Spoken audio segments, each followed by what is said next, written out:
So ago. Right, you were at the conference today talking about the Israeli dimension. Perhaps you could explain who you are and what we briefly were talking about. I'm Moran. I'm an affiliate of the CSR Institute in Israel, and we were talking about the ratio between the tax gap of corporations in Israel and the donations they make. And yourself? I'm Ofer. I'm also from the Corporate Social Responsibility Institute.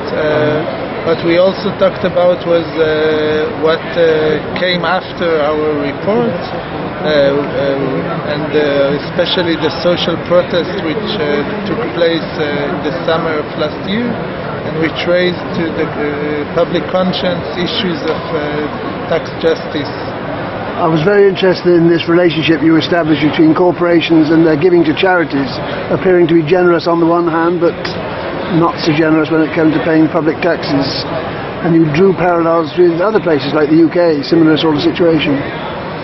Yes, we looked at the project that The Guardian initiated regarding the years 2004 and 2007. The Guardian checked the 100 corporations listed on the FTSE 100, and we used the information and checked also the donation of 25 of them, and the ratio was not 1 to 11 as in Israel, but was 1 to 7, which is pretty close. Right. Large sums of money, presumably. Yes, the tax gap in Britain was of 4 billion pounds per year. Obviously there's quite a strong Jersey contingent here today, and I gather you've just been told that Jersey is opening an office in Israel. How does that grab you? We're gonna smash them. Do you think they might get some social interest in that when they... As you say, there was some social activity following your report coming out. Well, it depends how the press is gonna pick up on this, I think, because I think many people don't know about the tax haven already exists. Right. When we looked at the financial reports, we've seen Guernsey and Bermuda. Jersey wasn't there yet. Is there not an Israeli tax haven of choice at the moment, a preferred one? I'm not sure. No. I'm not sure. Maybe. A few years ago, there was a well-known businessman that he was judged, but he was acquitted, but he was judged for laundering money in Vaduz, Liechtenstein. So maybe that was popular at the time. What was turning over in my mind was, I was listening to you talking, was of course Israel has got problems at the moment. It has got potential war front with several countries. Is that a mitigating factor for what's going on in tax evasion? Is there any mitigation for that?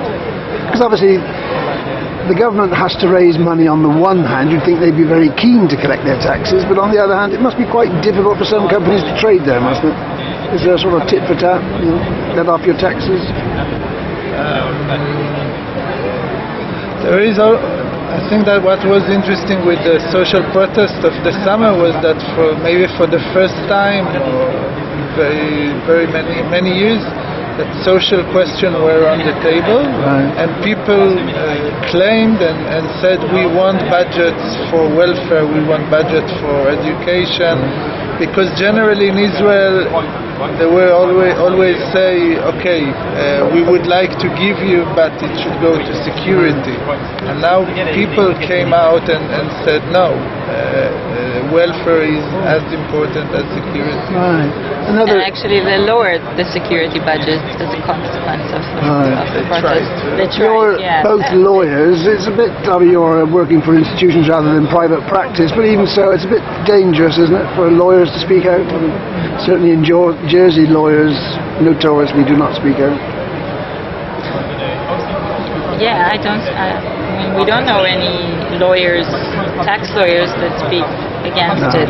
No. Yes, I think we view ourselves as cause lawyers, and lawyers, who take social issues and I think in a way we give legitimacy to the other lawyers.